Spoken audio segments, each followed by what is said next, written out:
Well, Donald Trump is still adding to his transition team as he prepares to take the presidency next year. For more on this, I'm joined by lawyer and lobbyist Nathan Daschle, who used to be part of the Executive Director, Democratic Governors Association, the Executive Director of the Democratic Governors Association. Good to see you.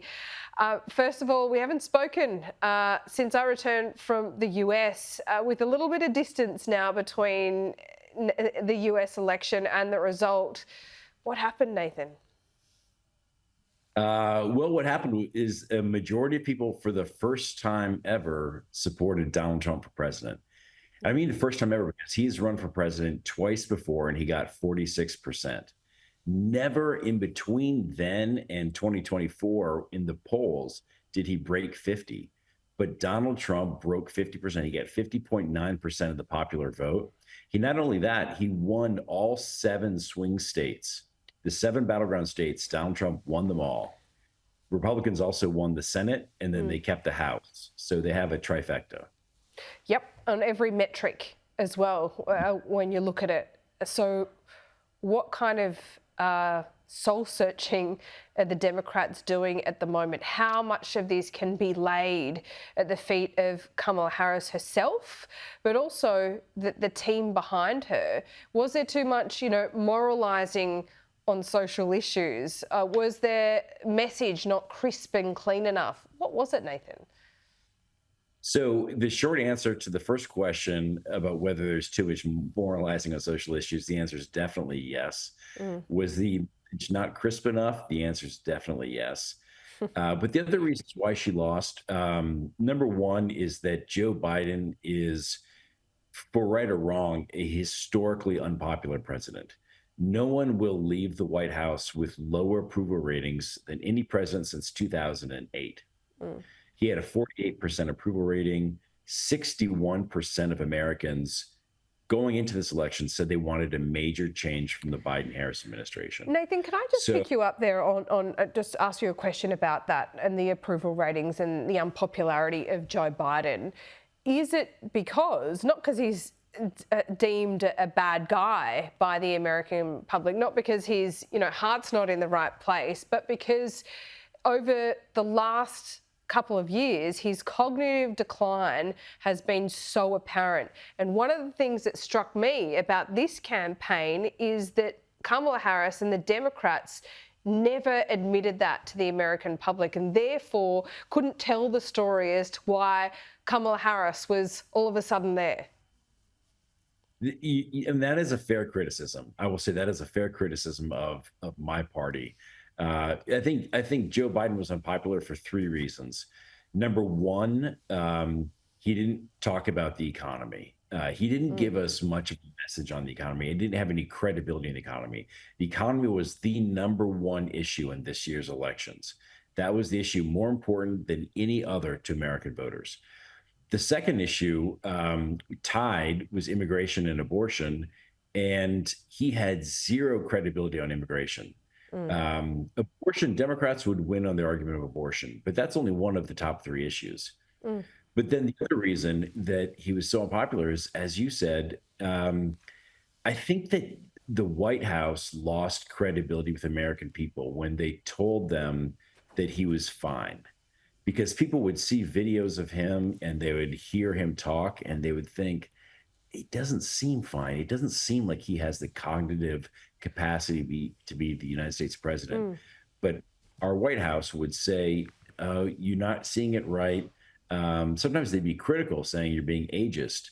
But they defended that. And I think as a result, not only was it wrong, but I think it cost them credibility points with the American public. Yeah, I think so too. So as we sit here and given, we'll go back to the beginning, Donald Trump won on every single metric. I mean, there weren't any counties or one county where Kamala Harris increased the vote of Joe Biden, at least in the swing states. So for all the warnings from Liz Cheney, from within the Democrats about how bad Donald Trump would be for democracy, for women's rights, et al.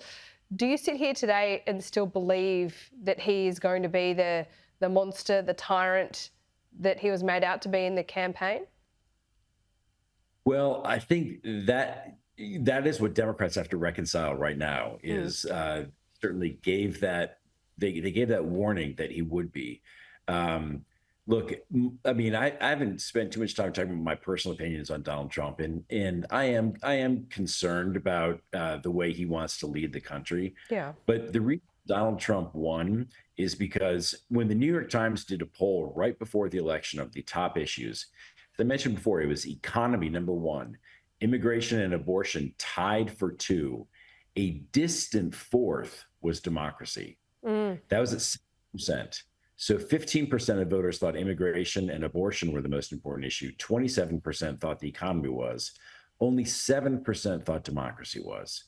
And Harris and Walz try to make democracy a kitchen table issue, but it's not. It's an ivory tower issue. It's not an issue that most people think about. And I think if you put Donald Trump's personality on the ballot, I think he would lose. Because I don't think, and in fact, Donald Trump going into the election was less popular than Harris. It's just that voters said, regardless of all of that, we have faith, we have more faith at least, that he'll fix the economy and fix immigration. Yeah, absolutely. And there's something about Trump voters, and now the majority of America, it would seem, that take Trump seriously but not literally. And that's an important distinction that the Democrats forgot from the 2016 election as well. I mean, on CNN, there were 3 days of moralizing about a comedian at Madison Square Garden who called Puerto Rico a floating pile of garbage. 3 days of panel chats, wall to wall.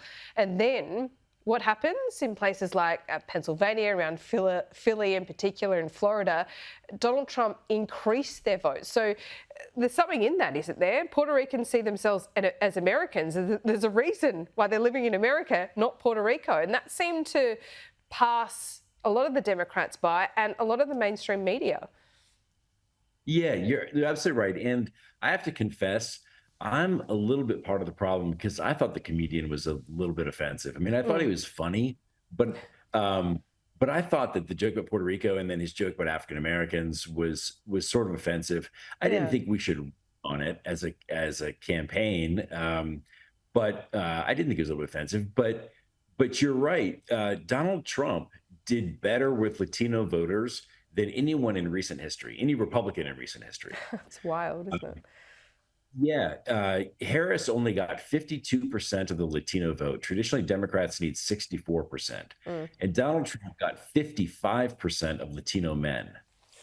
Wow. So he got the majority of Latino men, despite all of the talk about immigration and the Puerto Rico jokes. 55% of Latino men voted for Donald Trump.